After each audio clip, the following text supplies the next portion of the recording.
So what impact, if any, will it have that now there's guidance by Roche? Will it impact the way that you interact with Roche employees online or with the company as a whole?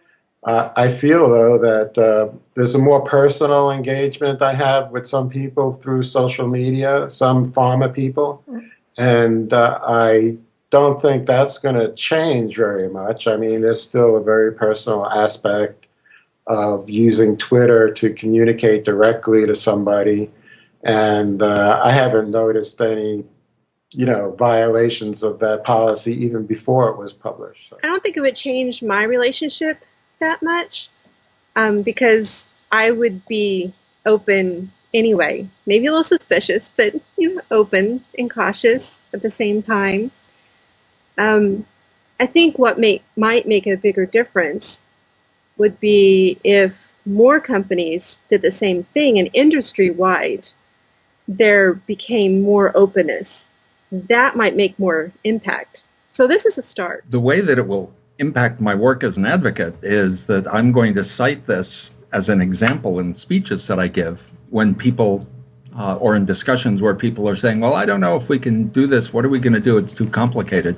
Just say, look, it's already been done. Do what these guys did. It won't change anything as far as the way I operate or the way that I would approach Roche. The only thing that it would have as far as an impact there is just being able to say to other companies that are wrestling with it, here's a start, here's a template, this is what you ought to look to as an change example. To me is it changes how I view the organization, right? So I'm looking at it and saying, look how forward-thinking they are. So perhaps as I'm putting together ideas for continuing medical education and thinking about who might be interested in supporting it, if I have something that's a little more edgy, that's inclusive of social media, that may be using technologies that haven't been used for medical education before, I may go to them first, thinking, okay, this is an organization that to the very top is progressive and is interested in using new technologies and embracing. That's a difficult thing to say. I mean, I think what they've done is probably within the space of social media, they've placed themselves at an advantage because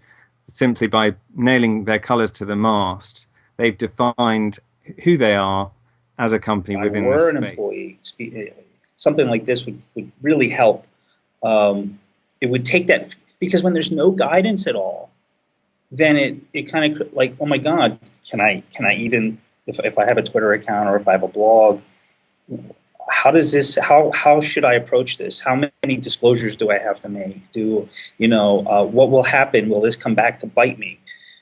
And so I think for employees, I think that this is a really important, this takes a lot of the mystery out of how to conduct yourself. The difference that it will make for Roche as an international company is that individuals who perhaps have not felt that they personally are at liberty to engage in the web due to the local circumstances that they find themselves in, a particular affiliate, a particular brand team, they may have received local managerial guidance that they are not at liberty to engage in any way on the social web, can now say, look, actually, head office says we can do. It won't have any impact at all on what e-patients are doing, how we're behaving. The point is that we talk about anything and anyone without any restraints, and that's the whole point of social media. Whether the company is playing ball or not, we're still online talking about them. But I do think that the fact that companies like Roche are engaging, actually officially jumping in fact, is a positive thing because it means we'll be able to be more balanced in our reporting too. We'll actually be able to interact with those companies online and to hear their viewpoints and integrate that into our posts and our discussions. For me, this has been the most interesting discussion point so far. Will the Roche social media guidance impact the way we act online and especially the way we will collaborate with Roche online? I have to agree with Amy that the whole point of social media is that it is free. And so we will still continue to interact with one another, say what we have to say, bring up our opinions in just the same way. And this will not be changed by any guidance that Roche could issue. Yet there were a couple of very interesting indirect impact points that you mentioned. The first one was that hopefully this social media guidance will serve as an example for other pharmaceutical companies and therefore create a higher engagement of the industry overall.